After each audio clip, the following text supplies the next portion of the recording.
प्रचंड। मैं आदित्यनाथ योगी ईश्वर की शपथ लेता हूं। यह सरकार बगैर किसी भेदभाव के समाज के सभी वर्गों के लिए समान रूप से कार्य करेगी। एक बड़ा फैसला, मैं कहूंगा कि एक बड़ी बात इस औपचारिक परिचय बैठक में माननीय मुख्यमंत्री जी की तरफ से कही गई। ये भी हमारे मंत्रिपरिषद के सदस्य हैं, उन सभी सदस्यों से आग्रह किया गया है कि अपनी आय, आपकी इनकम और चल अचल संपत्ति का पूरा ब्यौरा 15 दिन के अंदर संगठन को भी देना है और मुख्यमंत्री जी के सचिव को भी देना है। आज आपको बताएंगे योगी का यूपी बदलने वाला एक्शन प्लान। नमस्कार, मैं हूं रुबिका लियाकत। ये वक्त हमारे खास शो फतेह का फतवा का है, लेकिन आज ये शो आप 9:55 पर देख पाएंगे। क्यों? क्योंकि आज इस वक्त हम आपको दिखाने जा रहे हैं यूपी के नए सीएम योगी आदित्यनाथ का एक्शन प्लान। उत्तर प्रदेश के नए सीएम योगी आदित्यनाथ पहले दिन से ही एक्शन में दिखे। आज दोपहर 2:15 बजे के करीब सीएम पद की शपथ लेने के बाद योगी आदित्यनाथ ने पहली कैबिनेट मीटिंग की, कई बड़े फैसले किए। बतौर सीएम योगी ने मीडिया से पहली बार बात की। पहले दिन सीएम योगी के बड़े फैसले और एक्शन प्लान पर यह खास रिपोर्ट आपको देखनी चाहिए। मैं आदित्यनाथ योगी ईश्वर की शपथ लेता हूं कि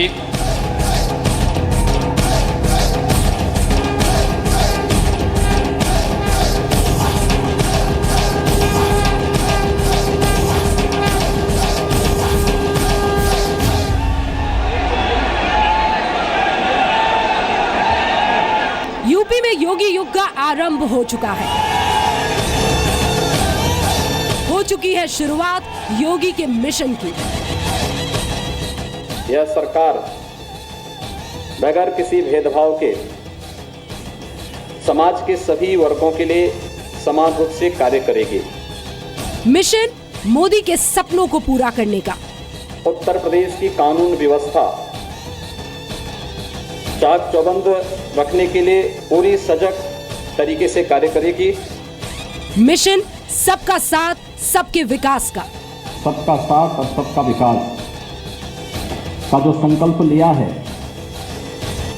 उसका पूरी तरह अनुसरण करते हुए प्रदेश सरकार राज्य की जनता की सेवा करेगी। मिशन उत्तर प्रदेश को उत्तम प्रदेश बनाने का। दोपहर करीब 2:15 बजे लखनऊ के कांशीराम स्मृति उपवन में सीएम पद की शपथ लेने के बाद योगी आदित्यनाथ अपने मिशन में जुट गए।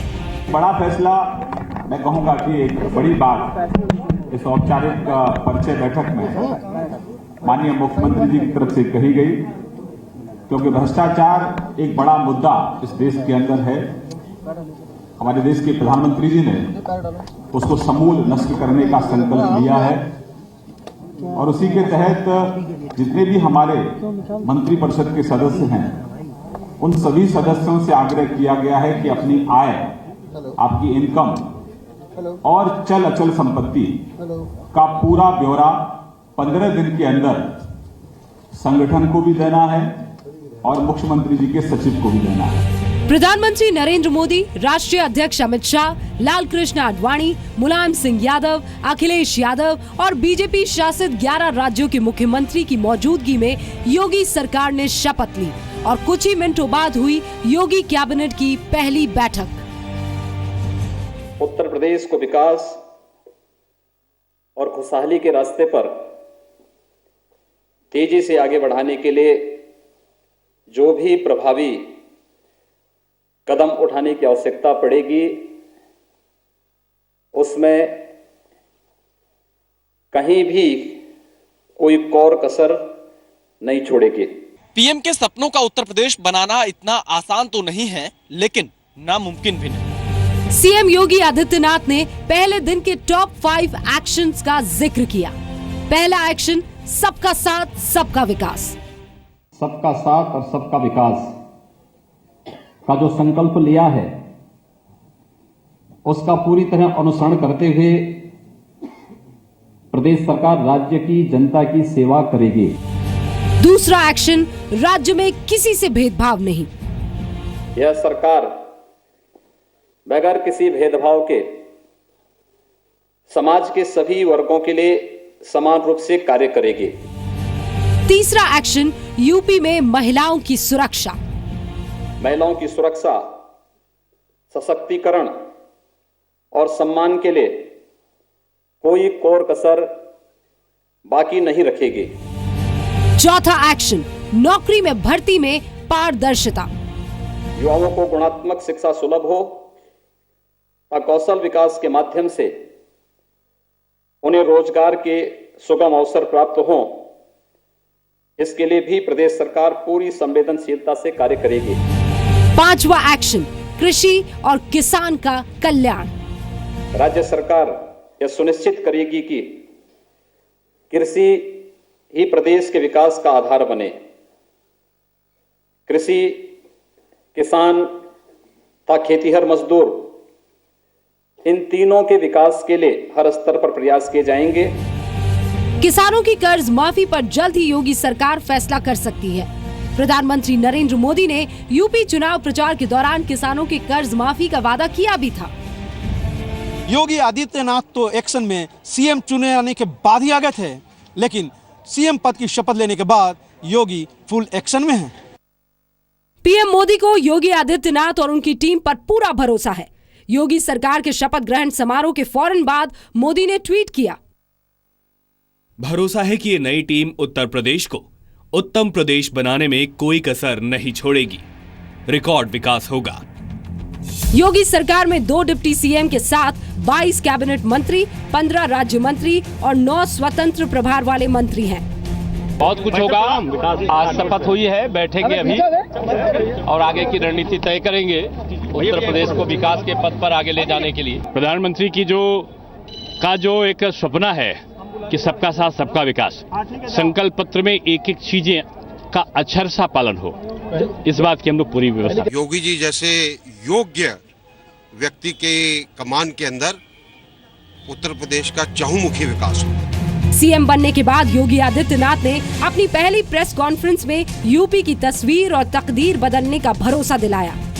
विकास और राष्ट्रवाद एजेंडे को सबसे ऊपर रखने वाले योगी आदित्यनाथ के सामने सबसे बड़ी चुनौती मोदी के मंत्र सबका साथ सबका विकास पर चलने की है, क्योंकि विपक्ष उनके विरोध में एक खास तबके के बीच सांप्रदायिकता और भेदभाव की हवा बनाने में जुटा है। यह सरकार बगैर किसी भेदभाव के समाज के सभी वर्गों के लिए समान रूप से कार्य करेगी। इसके लिए शासन प्रशासन को संवेदनशील और जवाबदेह बनाया जाएगा। भोजन, आवास, सड़क, पेयजल, शौचालय जैसी बुनियादी आवश्यकताओं की पूर्ति के साथ साथ उत्तर प्रदेश की कानून व्यवस्था चाक चौबंद रखने के लिए सरकार निरंतर पूरी सजग तरीके से कार्य करेगी। आगे आपको दिखाएंगे योगी का यूपी को उत्तम प्रदेश बनाने वाला एक्शन प्लान।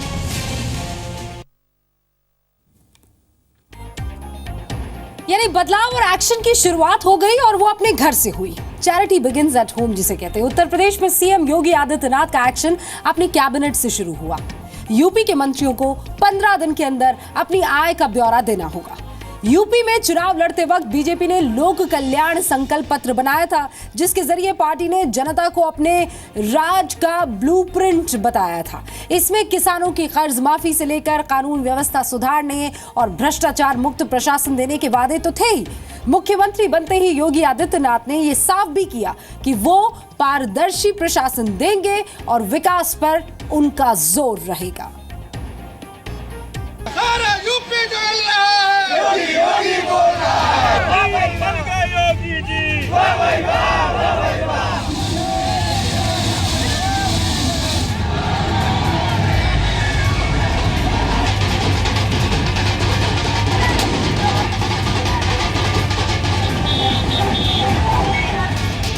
गोरखपुर जश्न मना रहा है, पूरा पूर्वांचल खुशी से झूम रहा है। नाच रहा है, गा रहा है, गुलालों से खेल रहा है। ये जश्न योगी के सीएम बनने से कहीं ज्यादा उम्मीदों का जश्न है। यूपी को उत्तम प्रदेश बनाने के भरोसे का जश्न है और जनता के इसी भरोसे पर खरा उतरने के लिए योगी आदित्यनाथ का एक्शन प्लान तैयार हो चुका है। द्वारा स्थापित 21वीं सदी की दो सबसे अच्छी खबरें, माननीय मोदी जी का भारत का प्रधानमंत्री होना और मेरे छोटे भाई योगी जी का उत्तर प्रदेश का मुख्यमंत्री होना।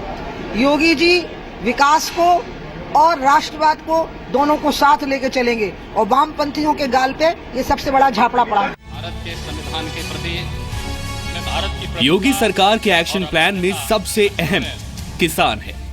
किसानों को राहत देकर सीएम योगी आदित्यनाथ ने ये संकेत भी दिए हैं। किसानों के बाद योगी की पहली प्राथमिकता प्रदेश की कानून व्यवस्था को मजबूत बनाना और महिलाओं को सुरक्षा देना है। उत्तर प्रदेश की कानून व्यवस्था चाक चौबंद रखने के लिए सरकार निरंतर पूरी सजग तरीके से कार्य करेगी। महिलाओं की सुरक्षा, सशक्तिकरण और सम्मान के लिए कोई कोर कसर बाकी नहीं रखेगी। यूपी में महिला सुरक्षा और कानून व्यवस्था अहम मुद्दा रहा। योगी ने सीएम चुने जाने के तुरंत बाद संकेत दिया था कि कानून व्यवस्था में कोई भी चूक नई सरकार बर्दाश्त नहीं करने वाली है। शनिवार को सीएम चुने जाने के बाद ही योगी आदित्यनाथ ने यूपी पुलिस को निर्देश दिया था कि शपथ ग्रहण के दौरान जश्न की आड़ में कानून व्यवस्था से खिलवाड़ ना हो। और अब सीएम की कुर्सी संभालने के बाद योगी कानून व्यवस्था को दुरुस्त करने में जुट गए हैं। योगी सरकार लड़कियों की सुरक्षा और मंचलों के खिलाफ कार्रवाई के लिए एंटी रोमियो दस्ते का गठन भी कर सकती है। लव जिहाद के खिलाफ आक्रामक रहे योगी आदित्यनाथ ने स्कूल कॉलेजों के बाहर लड़कियों के साथ छेड़खानी रोकने के लिए एंटी रोमियो स्क्वाड बनाने का वादा किया था। अब योगी आदित्यनाथ इस वादे को निभाने की तैयारी कर रहे हैं। और हम लोगों ने तय कर रखा है कि अगर वो एक हिंदू बालिका को ले जाएंगे तो कम से कम 100 मुस्लिम बालिकाओं को बीजेपी अध्यक्ष अमित शाह और योगी आदित्यनाथ ने कई रैलियों में इस बात का ऐलान किया था कि यूपी सरकार बनने के 24 घंटे के अंदर सभी अवैध कत्लखानों को बंद किया जाएगा और मशीनी कत्लखानों पर बैन लगाया जाएगा। हमने तय किया है कि जिस दिन भारतीय जनता पार्टी का मुख्यमंत्री शपथ लेगा उसी दिन, जिस दिन भारतीय जनता पार्टी का मुख्यमंत्री शपथ लेगा उसी दिन रात को 12 बजे के पहले एक अध्यादेश लाकर उत्तर प्रदेश के अंदर सारे कत्लखाने बंद कर दिए जाएंगे। योगी आदित्यनाथ ने चुनाव प्रचार के दौरान अवैध कत्लखानों को बंद करने का वादा किया था और उत्तर प्रदेश के विधानसभा चुनाव में भी अवैध कत्लखानों का मुद्दा बहुत बड़ा था। ऐसे में योगी आदित्यनाथ अब जल्द ही अवैध कत्लखानों को बंद करने का फैसला ले सकते हैं। प्रधानमंत्री नरेंद्र मोदी का सपना उत्तर प्रदेश को उत्तम प्रदेश बनाने का है। उत्तम प्रदेश बनाने के लिए तेज विकास की जरूरत है। विकास की शुरुआत हर घर को 24 घंटे बिजली देकर की जा सकती है। ये उत्तर प्रदेश है, तार है, उसमें बिजली नहीं होती है। योगी आदित्यनाथ के विकास के एजेंडे में सबसे ऊपर है बिजली। 2019 तक यूपी को 24 घंटे बिजली मुहैया कराने के पीएम मोदी के लक्ष्य को पूरा करने के लिए योगी कोई कसर नहीं छोड़ना चाहते। आर्थिक और सुविधाओं के लिहाज से काफी पिछड़े पूर्वांचल की दशा और दिशा बदलने के लिए भी योगी सरकार के पास प्लान तैयार है। योगी आदित्यनाथ के एक्शन प्लान में पूर्वांचल और बुंदेलखंड सबसे ऊपर है। ये दोनों क्षेत्र काफी पिछड़े हुए हैं। योगी तो खुद पूर्वांचल से ही हैं। अपने लोक कल्याण संकल्प पत्र में पूर्वांचल विकास बोर्ड और बुंदेलखंड के पिछड़ेपन को दूर करने के लिए बुंदेलखंड विकास बोर्ड बनाने की बात कही है। हमने अपने लोक कल्याण संकल्प पत्र में जो बातें कही हैं, हम उसे 100% क्रियान्वित करेंगे और इस बात के लिए आश्वस्त करने के लिए ही मैं आपके बीच यहाँ उपस्थित हूँ। योगी आदित्यनाथ का एजेंडा यूपी में भेदभाव मुक्त व्यवस्था बहाल करना है। तुष्टीकरण किसी का नहीं है। केंद्र की मोदी जी के नेतृत्व की सरकार उस रूप में कार्य कर भी रही है। हमने जाति मत या मजहब के आधार पर वोट नहीं मांगा। हमने तो प्रदेश के प्रत्येक मतदाता से भारतीय जनता पार्टी के पक्ष में मतदान की अपील की थी और भारतीय जनता पार्टी को विकास और राष्ट्रवाद के आधार पर वोट देने की अपील की थी। चुनाव प्रचार के दौरान प्रधानमंत्री ने जनता की दुखती रग की वो नब्ज पकड़ी थी जिस पर उन्हें सबसे ज्यादा समर्थन मिला। भाइयों बहनों, गांव में अगर कब्रिस्तान बनता है तो गांव में स्मशान भी बनना चाहिए। अगर रमजान में बिजली मिलती है तो दिवाली में भी बिजली मिलनी चाहिए। अगर होली पे बिजली मिलती है तो ईद पर भी बिजली मिलनी चाहिए। भेदभाव नहीं होना चाहिए। ना किसी वर्ग को ज्यादा तरजीह मिले, ना किसी कौम को खास माना जाए। सबका साथ, सबका विकास का एजेंडा सबसे ऊपर रहेगा। लखनऊ से विशाल पांडे और रविंद्र कुमार के साथ अमित प्रकाश, जी मीडिया। तो उत्तर प्रदेश की जिम्मेदारी अब योगी और उनकी सेना की है, जो विकास के पैमाने पर काफी पिछड़ा हुआ है। सवाल है कि क्या योगी की टीम उन उम्मीदों पर खरी उतर पाएगी जिसका मैंडेट बीजेपी को मिला है, यानी प्रचंड बहुमत। मुख्यमंत्री बनते ही एक्शन में आए योगी ने पहला आदेश अपने मंत्रियों को यह दिया कि वो अनाप शनाप बयान न दे।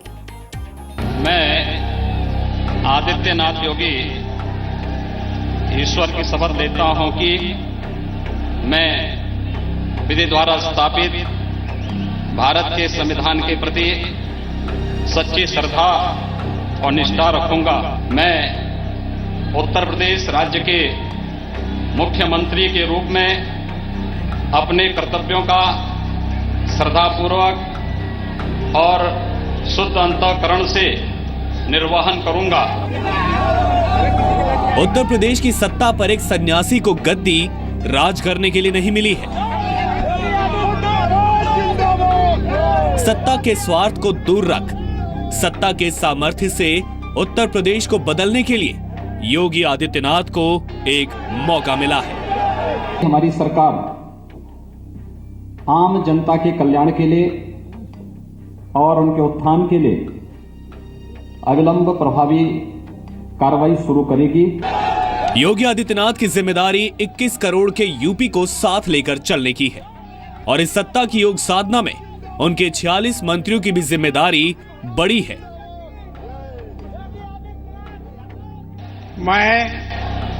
मैं केशव प्रसाद मौर्य ईश्वर की शपथ लेता हूं कि मैं विधि द्वारा स्थापित